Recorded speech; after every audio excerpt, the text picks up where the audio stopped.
Listen, why? Why on earth does Why? our book read like the cover of a Teen Bop magazine? There's 3 secrets that you need to know to obtain holiness in marriage. Kind of color scheme, everything, the picture is very Teen Boppy. I mean, what's so secretive about achieving holiness in marriage, Dan? Why did we call it that? Yeah, guys, today you learn about the 3 secrets for the first time in the book. I'm sure you snuck ahead and saw what the 3 secrets were. I think I even told them. Yeah, but today it's poverty, chastity, and obedience. And the Ooh, reason... that sounds like fun. Yeah, and like the reason we're calling these secrets is because how many times have you been to Mass when you heard a priest say that, hey, lay people, you're called to poverty, chastity, and obedience? I would say 0, right? Like, it just doesn't happen. Or how many times have you read in books? How many times have you heard? This is a message that is a universal answer in the church of how to live holiness, and no one's talking about it. Because it's only for priests and religious. Oh. I'm not wearing like the cord with the 3 knots. Yeah, we've heard that. So it's not for me. Oh, I see what you did there. Boom. Hey. Puns. Okay, no, and that's what's happened. Throughout our life, we've heard the story of like, oh, why do the religious friars wear 3 knots on their cord? Right. It's for poverty, chastity, and obedience. And what we have done is traditionally associated those virtues of Jesus only with religious life.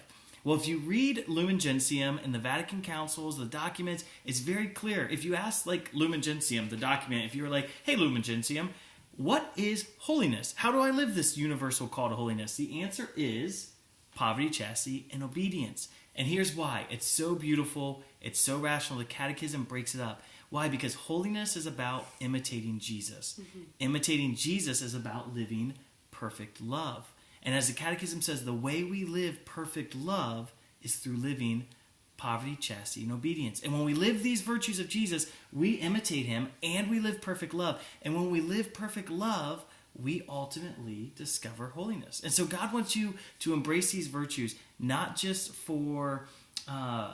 because we're like separating ourselves from the world, but because he wants us to embrace perfect love. Mm-hmm.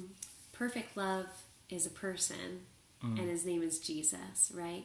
We want to live like Jesus lived. And as you walk this path with us, and I'll be the first to say, like, that sounds wacky, right? Yeah. Poverty? Who's striving for poverty? Chastity, that's like an awkward, conversation to bring up, right? Let's bring this up more often in public. Obedience? How about power? Like, the reality is that that's more like we want people to be obedient to us, right? Especially as parents. So this whole thing sounds kind of wacky, but what we're going to do over the course of the retreat is we are going to show you how to live.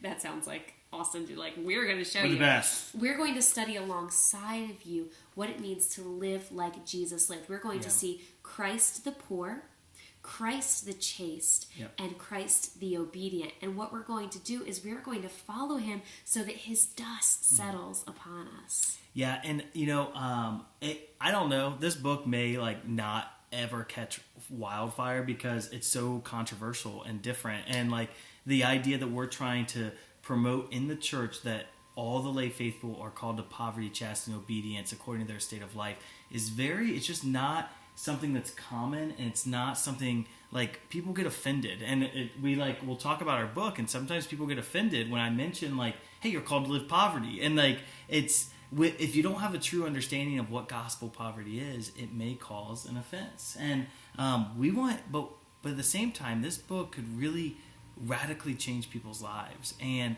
our goal is that that through this, people would discover, that you would discover, that we would more fully discover really what it means to be a Christian and how to live this radical call set apart. Right? Yesterday we talked about what is holiness anyway, and the reflection talked about in the Old Testament, to be holy was something that was set apart. It was consecrated.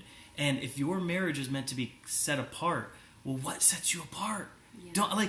I want to be holy. I want to be set apart. I want to be different than the rest of the world. I want to be on the narrow path. And if I'm going to get there, I need to do things differently. And these virtues of Jesus are the way we do things differently. And if I'm honest, most days I would probably say, I don't want to be different. Yeah. I don't want to be set apart. I want to be comfortable. I feel most comfortable building my comfort kingdom here in my home for me and mine. But when I look at Jesus And when I see the way that he lived, and when I understand with my whole heart that he is the source of my joy, the source of my fulfillment, the source of my true and eternal comfort, I understand that I truly do want to follow him, and I want to live the way he lived. In the depths of my heart, that's who I truly am. But sometimes I let fear and comfort and a little bit of laziness just creep in there and sway my judgment of the way that I actually do want to live. So if you feel uncomfortable and faced with these 3 secrets, welcome to the club, my friends. Yeah, so we read in the reflection tonight, the rich young man, he asked this question, what must I do to be perfect? Mm-hmm. And that's the question today. And I hope that you're wrestling with that question with the Lord, because if you don't go to him and ask him that question, we're missing the mark. It's not very often that we read that someone walked away sad because they had so much stuff. And in the rich young man, that's exactly what we hear. Many of us watching this video right now have a ton of stuff, and we make our mission in life the collection of stuff. And our journey together during these next few days is about looking past the stuff, detaching from it, and seeing the source of every good and perfect gift. Awesome, guys. Enjoy.